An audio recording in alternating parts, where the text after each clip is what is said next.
Hello guys, have you all? Welcome back to our channel. జనరల్గా మన daily లైఫ్లో మనం చాలా రకాల వర్డ్స్ అండ్ సెంటెన్సెస్ అనేవి యూజ్ చేస్తూ ఉంటాం కదా.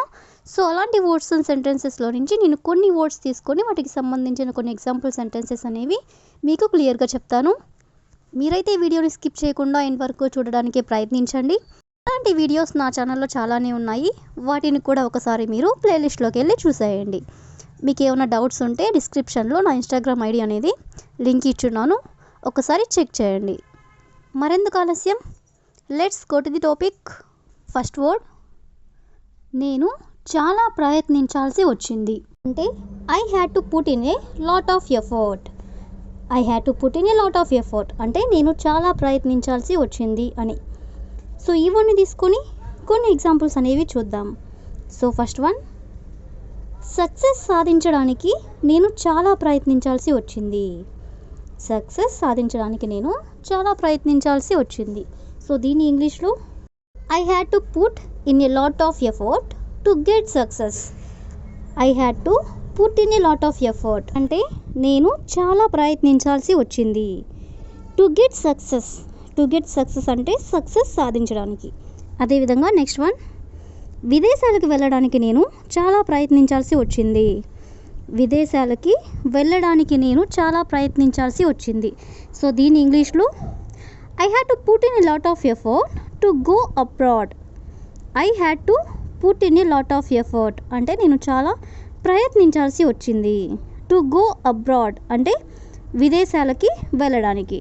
పరీక్ష పాస్ అవ్వడానికి నేను చాలా ప్రయత్నించాల్సి వచ్చింది. సో దీని ఇంగ్లీష్లో I had to put in a lot of effort to pass the exam.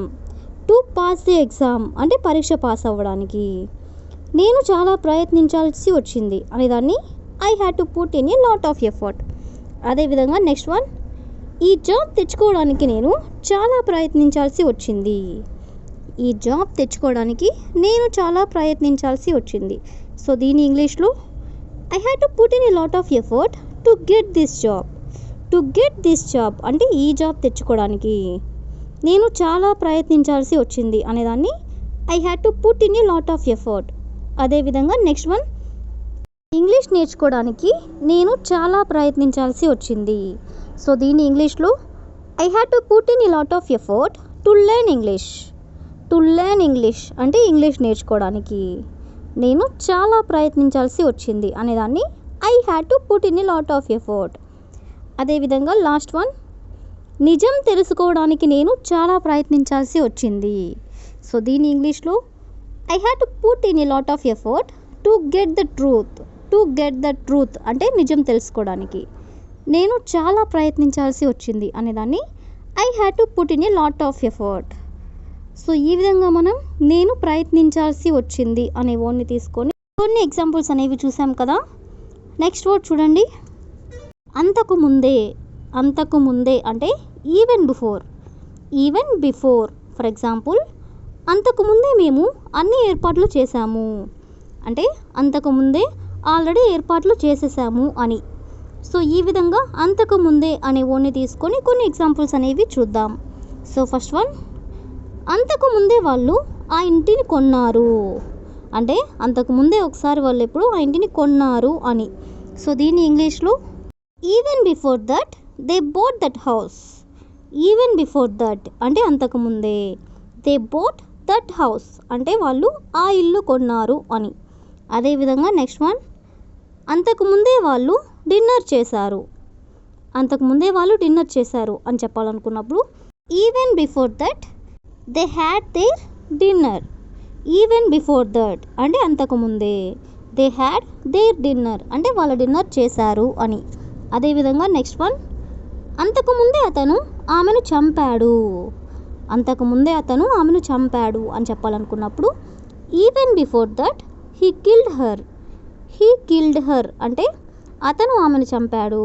Even before that అంటే అంతకుముందే. అదేవిధంగా నెక్స్ట్ వన్, అంతకుముందే మేము ఆ ప్రదేశానికి చేరుకున్నాము. అంతకుముందే మేము ఆ ప్రదేశానికి చేరుకున్నాము అని చెప్పాలనుకున్నప్పుడు even before that we reached that place. Even before that we reached that place అంటే అంతకుముందే మేము ఆ ప్రదేశానికి చేరుకున్నాము అని. అదేవిధంగా నెక్స్ట్ వన్, అంతకుముందే వాళ్ళు ఇంగ్లీష్ నేర్చుకున్నారు. అంతకుముందే వాళ్ళు ఇంగ్లీష్ నేర్చుకున్నారు అని చెప్పాలనుకున్నప్పుడు even before that they learned English. Even before that అంటే అంతకుముందే, దే లెర్న్డ్ ఇంగ్లీష్ అంటే వాళ్ళు ఇంగ్లీష్ నేర్చుకున్నారు. అదేవిధంగా నెక్స్ట్ వన్, అంతకుముందే నాకు అతను తెలుసు. అంతకుముందే నాకు అతను తెలుసు అని చెప్పాలనుకున్నప్పుడు even before that I knew him. I knew him అంటే అతను నాకు తెలుసు. ఈవెన్ బిఫోర్ దట్ అంటే అంతకుముందే. అదేవిధంగా నెక్స్ట్ వన్, అంతకుముందే అతను నిజమంతా చెప్పాడు.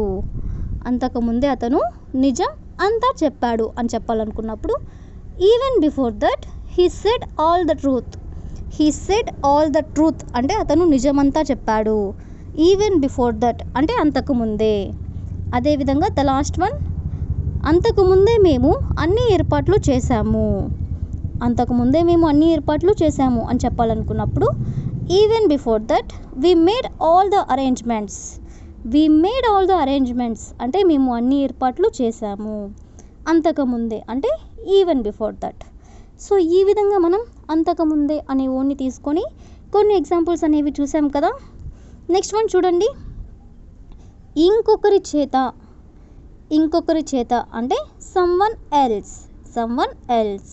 సో ఈ ఓన్ని తీసుకొని కొన్ని ఎగ్జాంపుల్స్ అనేవి చూద్దాం. సో ఫస్ట్ వన్, ఆ బుక్ ఇంకొకరి చేత తీసుకోబడిందా. ఆ బుక్ ఇంకొకరి చేత తీసుకోబడిందా అని అడగాలనుకున్నప్పుడు was that book taken by someone else. Was that book అంటే ఆ book, taken by someone else అంటే ఇంకొకరి చేత తీసుకోబడిందా అని. అదేవిధంగా నెక్స్ట్ వన్, ఆ పని ఇంకొకరి చేత చేయబడిందా. ఆ పని ఇంకొకరి చేత చేయబడిందా అంటే ఇంకెవరైనా చేశారా అని అడగాలనుకున్నప్పుడు was that work done by someone else. Was that work అంటే ఆ పని డన్ బై సమ్వన్ ఎల్స్ అంటే ఇంకొకరి చేత చేయబడిందా అని. అదేవిధంగా నెక్స్ట్ వన్, ఆ ఇల్లు ఇంకొకరి చేత కొనబడిందా. ఆ ఇల్లు ఇంకొకరి చేత కొనబడిందా అని అడగాలనుకున్నప్పుడు was that house bought by someone else. Was that house అంటే ఆ ఇల్లు, బాట్ బై సమ్వన్ ఎల్స్ అంటే ఇంకొకరి చేత ఆ ఇల్లు కొనబడిందా అని.